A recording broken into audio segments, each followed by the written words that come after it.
Step by Step. 19 Essential Dharma Talks by Sayadaw Jotika. Talk 10, on Insight Knowledges.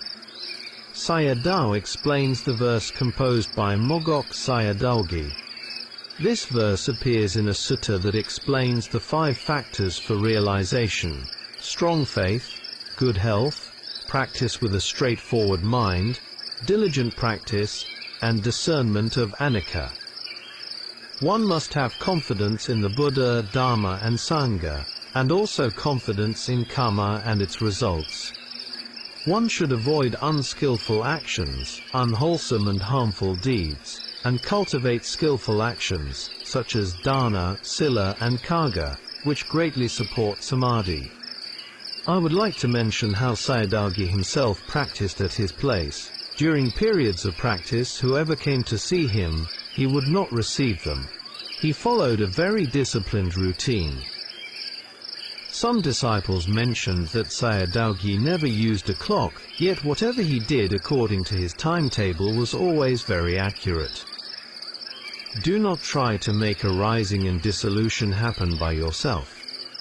If samadhi has strength, the inclination of the mind can shape experience according to desire. For example, wanting rapture to arise. This should not be done. Here I would like to present you Sun Luin's experience when he was practicing at Ubakin Meditation Center. Practicing Anapanasati, on the 3rd day he reached Upacara Samadhi. The 5 jhanic factors arose, and all his bodily pains disappeared. It was August, during a season of heavy rain. He did not bring an umbrella. The yogi's dwelling, Dhammasala, and the eating place were about 100 yards apart. He decided to make an experiment. At that time he was in a strong samadhi state and made an assertion of truth, Sakakirya. I did not bring an umbrella. May this truth cause the rain to stop for a while.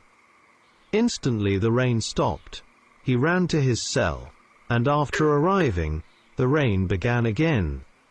At first he thought it might be coincidence, but for 10 days it happened repeatedly.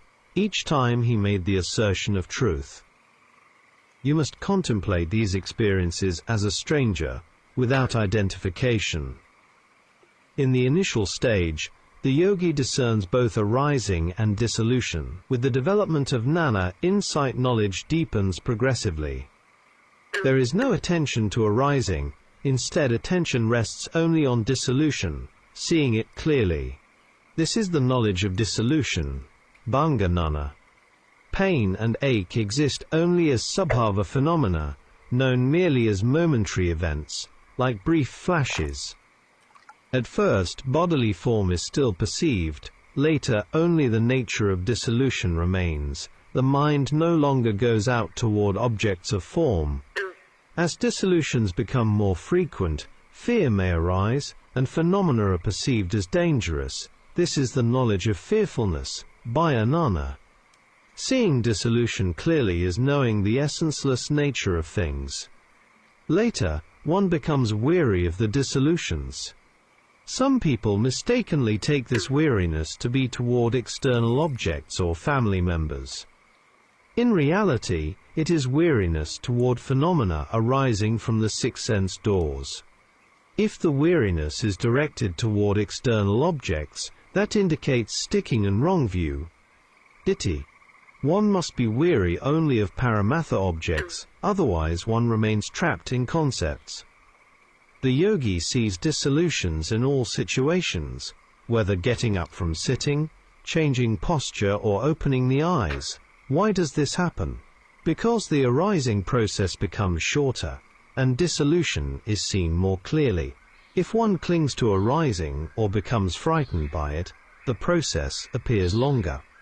When kilesas are fewer, the mind becomes drier and non-clinging, seeing dissolution within a short period. Upon reaching the stage where the arising process narrows, this becomes the knowledge of disenchantment, nibbida jnana, with variegated objects of contemplation. This leads to nibbida jnana. If panna declines, this knowledge can fall back. It is therefore referred to as contemplation of variegated objects arising from the six sense doors. If the objects are incomplete or not clearly variegated, happiness may lead to lobha, pain to dosa, and insight knowledge declines. Thus one must fear arising and passing away, anicca, not pain itself. This is the proper use of variegated contemplative objects in insight practice. Some people misunderstand the knowledge of rise and fall, udaya-bhaya-nana, as merely seeing the short gaps between arising and dissolution.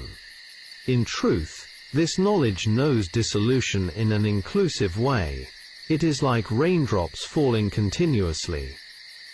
In the knowledge of dissolution, discernment appears section by section, very clearly. At the beginning, phenomena may be seen as being in a confused or crumbling state, because knowledge is not yet sharp enough, and cannot follow the rapidity of dissolutions. This is not yet the stage of narrowing down anicca. With weak knowledge, dissolution is seen only in a vague or chaotic manner.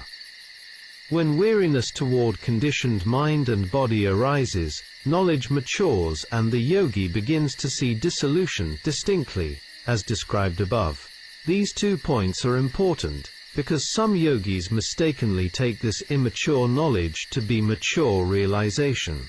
When knowledge develops further, dissolutions are seen clearly, section by section, without doubt. At that point, observing only dissolution becomes nibbida-gnana, knowledge of disenchantment, together with muncittu-kamyata-gnana, knowledge of desire for deliverance. What is the significance of this? Even when the yogi's eyes are open, anicca is seen at any time and in any posture, except during sleep. In the yogi's mind, it is like a person whose body is encircled by fire. Therefore, a strong desire for deliverance of the mind arises.